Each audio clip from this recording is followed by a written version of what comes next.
తెలంగాణ బిడ్డ బయ్యా సన్నీ యాదవ్ అని చెప్పి ఒక తెలుగు యూట్యూబర్ని ఎన్ఐఏ అధికారులు అరెస్ట్ చేసి విచారణ చేపడుతున్నారు. ఎందుకనంటే ఇక్కడ పాకిస్తాన్కి వెళ్ళి కొంత అంతర్గత విషయాల్లో ఏమైనా మన దేశానికి సంబంధించిన రహస్యాలు దాటించాడేమని చెప్పి కొన్ని అనుమానాలు ఉన్నాయి.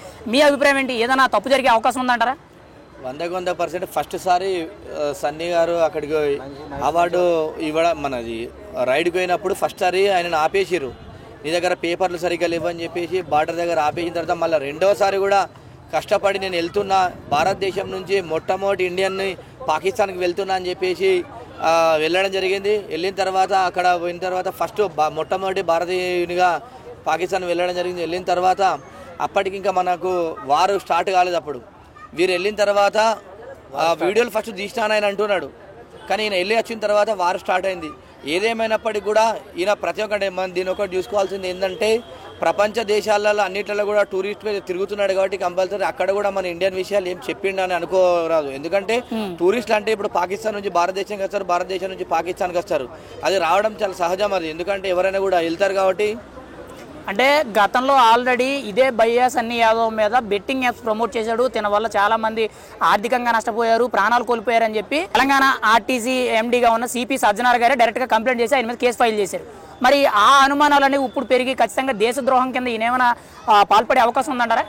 అంటే అక్కడికి పోయిన తర్వాత టూరిస్ట్కి అయితే వెళ్ళింది. ఎందుకంటే ఆయన పోయినటువంటి ప్రతి ఒక్క వీడియోని కూడా షూట్ చేయడం జరిగింది.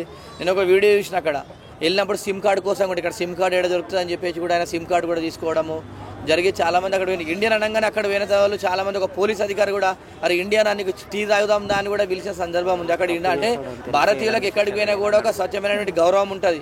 అయితే ఈయన అలాంటి దేశద్రోహము ఉద్దేశం చేయలేదు అనుకుంటున్నాను నేనైతే.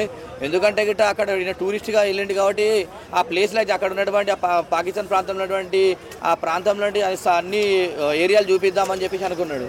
ఇప్పుడు తన మీద అనుమానాలు ఉన్నాయి, పోలీసులు అరెస్ట్ చేశారు, విచారిస్తున్నారు. ఒకవేళ తప్పు చేశాడు, తనకి పాకిస్తాన్ వాళ్ళకి కానీ ఏమైనా ఇంటర్ లింకులు ఉండి బయటపడితే దేశద్రోహం కింద ఎటువంటి శిక్ష చేయాలంటారు? మన దేశంలో ఉండి పక్క దేశానికి ఇలా సాయం చేసినందుకు కంపల్సరీ అట్లున్నప్పుడు ఢిల్లీ నడిబొడ్డున అతన్ని ఎన్కౌంటర్ చేయాలని చెప్పేసి నేను కోరుకుంటున్నా. ఎందుకంటే మన దేశం అంటే మన కన్న తల్లితో సమానం.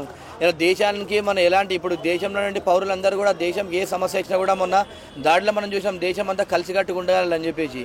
ఏదేమైనప్పటికీ కూడా దేశము కోసము మన రహస్యాలు బయట పెడితే కంపల్సరీ ఆయన ఎన్కౌంటర్ చేయాలని చెప్పి తెలియజేస్తున్నాను. ఇదే దేశద్రోహం కింద మొన్న రీసెంట్గా చూసుకుంటే ఒక వారం రోజుల కిందట జ్యోతి మల్హోత్రాను అరెస్ట్ చేశారు. దేశద్రోహం కింద ఇలాగ మన దేశ రహస్యాలు పక్క దేశానికి అందిస్తుందని.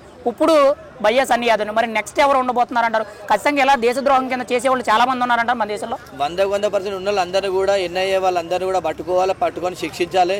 ఇట్లాంటి దుర్మార్గులు ఉండడం వల్లనే మన దేశంకి అనేకమైనటువంటి దాడులు దేశం పైన ఇబ్బందులు అవుతున్నాయి. కాబట్టి కంపల్సరీ ఏదేమైనప్పటికీ కూడా ఇట్లా మన దేశం కోసం మన రహస్యాలను బయట పెట్టేటోళ్ళందరినీ వేరే దేశంకు చేరవేసేటోళ్ళని అందరినీ కూడా వీళ్ళని ఎన్కౌంటర్ చేయాలని చెప్పేసి తెలియజేస్తున్నా. ఫైనల్గా ఒక భారత పౌరుడిగా నీ ధ్యేయం ఏంటి? నువ్వేం చెప్పాలనుకుంటున్నావు? ఇటువంటి వారు అందరి గురించి నువ్వు ఇచ్చే సూచన ఏంటి?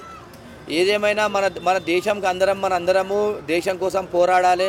మన దేశానికి ఎలాంటి సమస్య వచ్చినప్పుడు కూడా మనము అందరం కలిసికట్టుగా ఉండి మనం పోరాడాలి తప్ప ఇలాంటి మన దేశం కోసం ఇలాంటి మన దేశ సమస్యలు ఉన్నటువంటి విషయాన్ని మనం వేరే దేశాలు చేరవేద్దని చెప్పి తెలియజేస్తున్నాం.